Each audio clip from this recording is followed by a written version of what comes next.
Hello and welcome back to Shakesyear. We're going to finish up with a lover's complaint today in stanzas 45 to 47.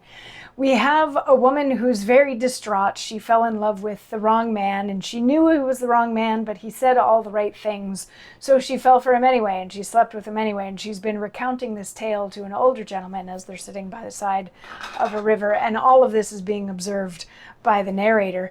And by the end of yesterday's sonnets, we found out, she gave in and slept with him and is not very happy with herself for having done so. And sonnet 45 picks up with that not a heart which in his level came could scape the hail of his all-hurting aim, showing fair nature is both kind and tame, and veiled in them did win whom he would maim, against the thing he sought he would exclaim.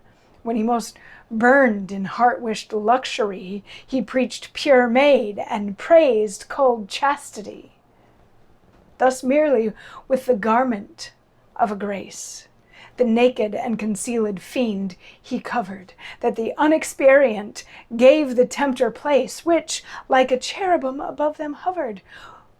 Who young and simple would not be so lovered? Me, I fell, and yet do question make what I should do again for such a sake. Oh, that infected moisture of his eye. Oh, that false fire which in his cheek so glowed. Oh, that forced thunder from his heart did fly. Oh, that sad breath his spongy lungs bestowed. Oh, all that borrowed motion seeming owed would yet again betray the forebetrayed, and new pervert a reconciled maid. So she knows exactly how bad this was, but she would probably do it all again, is what she's saying. He was so good at playing the part, and with the crying and the talk of passion and the professions of love and him getting all sad and sharing all of his stuff and giving all of the tokens and things like that. She's like, who wouldn't fall for this? And I can't honestly say that even knowing that this is who this guy is, I wouldn't fall for it again. And that's where the poem ends, which makes sense, and it's sort of the right place to end it, on that note of, I knew this was coming, I fell for it, I'm upset with myself, I'm angry, but even knowing now what I knew then, I would probably do it all over again, sort of like The Nightmare Before Christmas, that little epilogue bit that's thrown in there. But it is a little bit disappointing to me that we never get to hear if the old man actually has any advice for her on this. That would be nice to know, because this is very much a situation that people are still getting into today. The players are going to play. That's just how that goes.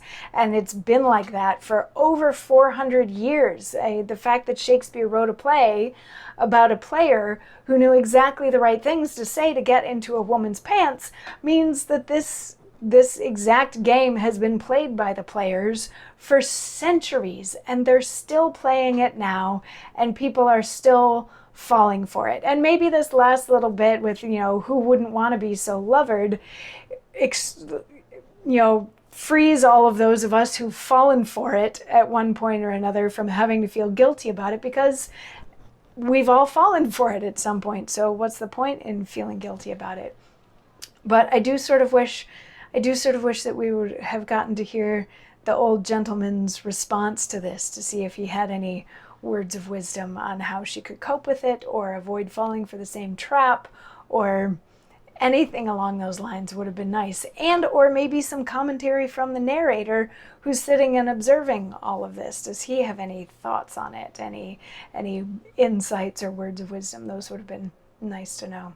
But anyway, yeah, so that's A Lover's Complaint, and it's partially a noteworthy poem because it addresses female lust, and because it shows this whole situation from the point of the wronged woman, pointing out specifically that the man was in the wrong.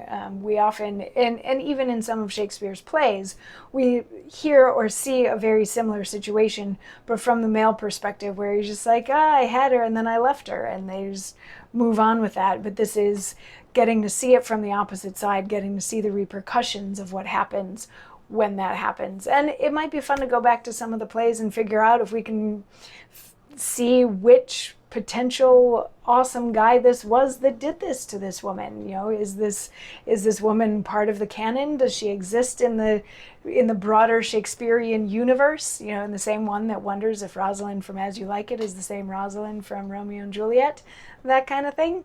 So you could do a bunch of looking into that if you were so inspired.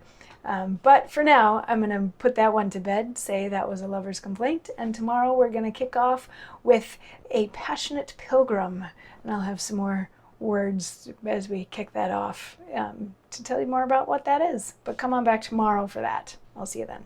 Mwah.